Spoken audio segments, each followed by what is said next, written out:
యేసు పరలోక సత్యాలను సాధారణ కథల ద్వారా బోధించాడు. పరలోక రాజ్యము పొలములో దాచబడిన ధనమును పోలియున్నది. ఒక మనుష్యుడు దాన్ని కనుగొని దాచిపెట్టి అది దొరికిన సంతోషముతో వెళ్ళి తనకు కలిగిన దంతయు అమ్మి ఆ పొలమును కొనును.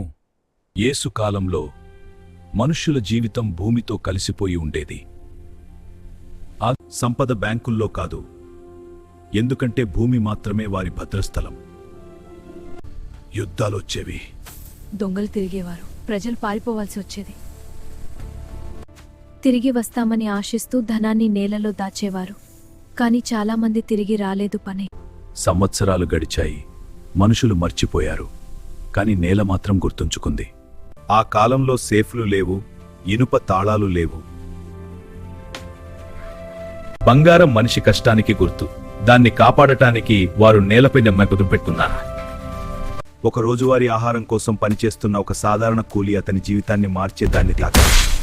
మట్టిలో దాగిన పాత్ర అతని గుండె వేగంగా కొట్టుకుంది.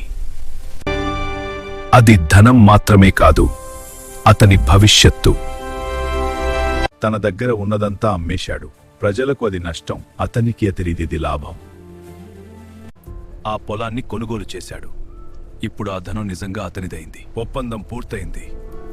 దేవుని రాజ్యాన్ని నిజంగా కనుగొంటే పాత జీవితం చిన్నదవుతుంది. మనిషి బలవంతంగా కాదు, ఆనందంతో వదులుతాడు. దాసుడిగా కాదు, రాజ్యానికి చెందినవాడిగా జీవిస్తాడు. నీవు కూడా ఆ ధనాన్ని కనుగొన్నావా? ఈ లోకంలో ఎన్నో విలువైనవి కనిపిస్తాయి, కాని పరలోక రాజ్యంతో పోలిస్తే అవన్నీ చిన్నవే. క్రీస్తును తెలుసుకున్నవాడు కోల్పోడు, పొందుతాడు.